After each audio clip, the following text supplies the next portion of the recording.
Okay. Biggest threat to the Chiefs? The Bengals? Yeah. Of course. Absolutely. You're kind of scared of Joe Burrow. A little bit. He's definitely scared. A little bit. He's a little scared of Justin Herbert. He's a lot scared of Joe Burrow. Oh, okay. It is earned respect. Well, Coach Mangini's here too, by the way. Yeah, hi. Sorry. Good to see you. I thought Brew was going to introduce him since Brew was going to answer for me. I just thought Brew was going to do everybody's job. Yeah, by the way. Yeah, I mean, of course they're the biggest threat. Listen, there is one surefire way to disable the Bengals, and that's get to the quarterback. And the Chiefs have not shown an ability to do that when they play him. Everybody else can. Everybody else can get Joe Burrow on the ground. The Chiefs haven't been able to do it. The Chiefs are, in what I think is like a long-term investment strategy, playing 4 rookies in the secondary. I think that will eventually pay off, but that's a hell of an ask when it's Jamar Chase, T. Higgins, and that receiving core. Stephon Diggs doesn't play for the Bengals. And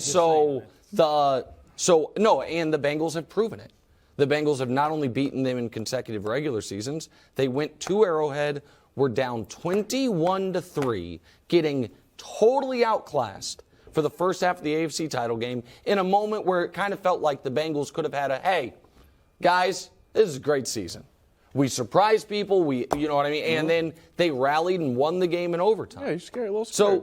Well, that's not, hold on. Is the question, am I scared or are they the biggest threat? Well, it's the subtext of the question. Are you a little scared? Okay, well, I don't think America is here for my deep personal, emotions. But they are and so they are without a doubt, Brew, the biggest threat in the AFC. They have proven it. And by the way, they're also the hottest team in the conference. They've won 6 in a row. All right, Coach. I got a problem with the question. Okay. Why is it who's the biggest threat to Kansas City? The odds. We saw the odds. Do they have the best odds of winning the AFC? No, Bills. No, it's the Bills. Did they win the AFC last year? No. Are they the number 1 seed? No. The question should either be who's the biggest threat to Cincinnati or to Buffalo? Because those are the teams that they beat up on the Chiefs every time they see them. Can I tell you the problem with that, bro? Real quick, the problem if we ask that question, then all of us say the Chiefs. And then it's not that good of a conversation. I don't know. I don't know then all of us are like, it's the Chiefs. And you'd say it's the Chiefs. I'd say it's the Chiefs. Coaches and new Chiefs some people would say the Bengals. I get why you're saying it's the Bengals because you can't beat them. You're right, 0-3. But you can't beat Buffalo either. You're 1-5 against both of them. Buffalo has the last 2 years has gone into your building and taken your lunch money. All right? And that is, and I get it. You beat them in the playoffs because of a coin toss. Okay. But Josh Allen had his way. I don't remember the game that way. I'm just saying. I don't remember them flipping the coin. It should really be. It's 2 answers. And then they just like, good luck. Good night, good luck. Thanks for coming. I didn't see that. That was crazy. And so is Buffalo. That was so crazy because in the AFC Championship game against Cincinnati, there also was a coin toss there.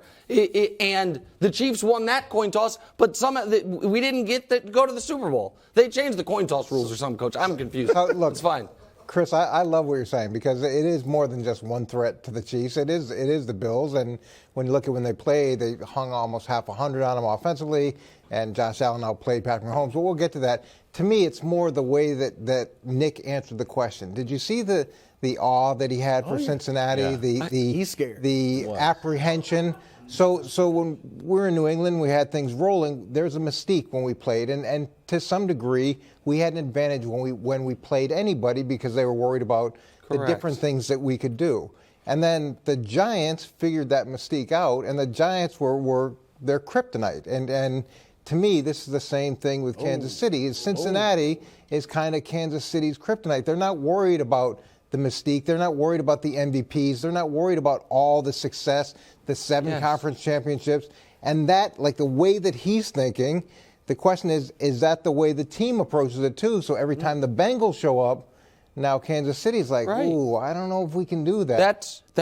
But that's a problem. Yeah. I understand. You can't walk into a game worried about things that have happened in the past. Right. The Bengals. But the fact that you are. No, but luckily I'm not on the team. But listen, that is, you might of well course, be. the Bengals. But that You're is the PR director. Why? Wildes, I have a number of monikers on this show. Yeah, of course. But what do they call me? Well, Mr. PR Consistency is Also, what am I dripping in? well, objectivity. Kansas City gear. And I have been accused No one says that for except Wildes. 2 years that any team that nips at the Chiefs' heels, I am going to try to denigrate or disrespect. And that has been the rationale as to why I have been, let me check notes, exactly right on the Bills. And it wasn't that I actually saw through all the nonsense to who they actually are. It was that I was afraid of them. But now we have a team in Cincinnati that has won consistently in Kansas City. That is the only team that has bragging rights in the whole league over Kansas City. And I am sitting here and treating them with the respect that they have earned. So that is what There's a difference between respect and awe. You don't want to be in awe of your opponent. You want to respect every opponent, which they didn't last week, which is why they had the problem. You don't want to be in awe of someone. When you get in awe of a team, that's when you have issues. Okay, I don't think the Chiefs are in awe of the Bengals. I think that right now, though, I do think the Bengals have a psychological edge on the Chiefs that cannot be overcome until, and by the way, if the Chiefs had beaten them in the regular season a few weeks ago, I wouldn't think it was overcome it. If a team sends you home by outplaying you in the postseason, they have an edge on you until you get your get back, which is why if you do it to a team 2 years in a row when they're obsessed with beating you, you have a permanent edge on them, which is why I will never be worried about the Bills until they come and beat them.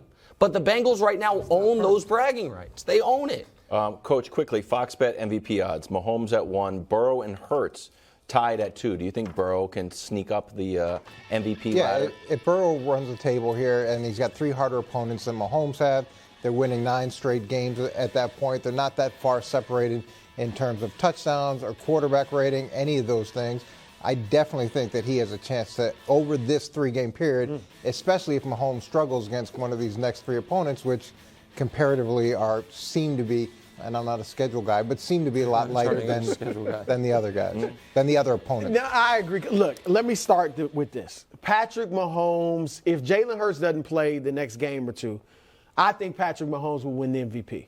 I think in addition to Burrow playing great, like Mahomes has to struggle badly, which he really doesn't generally do. So I think he has to struggle badly over these last 3 games. But he doesn't have that much of a lead over Burrow. He has a massive lead, statistically. Coach. We can show it. We can show it. It's 31 versus 35 touchdowns, 102 quarterback rating versus 105. Yeah, so it's 600 yards and 4 touchdowns. I mean, that's a 4 touchdowns is 12%. 4 whole touchdowns. Whoa. Well, that's a game for Joe Burrow. Yeah, right.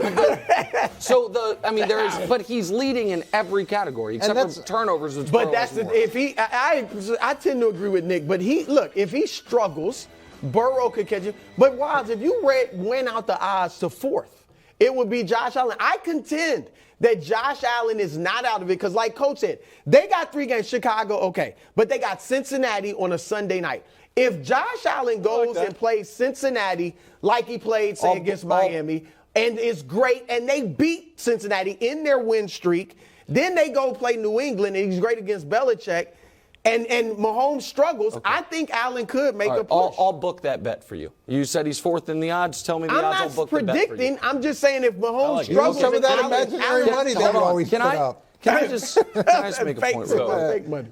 All right, I guess it's 2 points. Oh. One is MVP awards are supposed to be a body of work award, not the player of the month. And I don't like the narrative that has happened when it doesn't happen in the NBA, and I give it credit, but in the NFL, where it is who finished the hottest. That's not what the award is. Yeah. The MVP award is a 9-game winning streak would be pretty. No. I understand all that. I get all that. But in those 9 weeks, the Chiefs have lost once. Now, granted, it was to him, and that matters. That's the thing. But we should. Joe Burrow started this. I guess my point is this: let's say the Chiefs and Bengals finish with the same record, or even the Chiefs finish a game ahead. But Mahomes has a 4-interception game here in the next few weeks. I think everyone's going to say that will shift it to Burrow. But Burrow started the year with that. Yeah, but and people don't. Line was a mess. But more importantly, Wildes, what did I promise you was going to happen? A month they're ago. going to run the table. No. It's hard for me to they're going to win the Super Bowl. No, the MVP conversation. Oh, and everyone's going to cut. That it was just going that once Hurts dropped out, there was going to be a new guy inserted, and when it's going to be Mahomes versus Allen, then Mahomes versus Hurts, then Mahomes versus Burrow. Because you do the whole season, and why wouldn't there be a new guy And the whole season, one guy's inserted? been the MVP, and we have to pretend that there's a real competition going on. But one guy leads the league in everything. It's probably him. Yeah, but it's like running a marathon at the very end. Barely. 3 games left. 600 yards is a lot of yards. Got to keep it. It's a lot of yards. Fucking Rodgers next. First things first.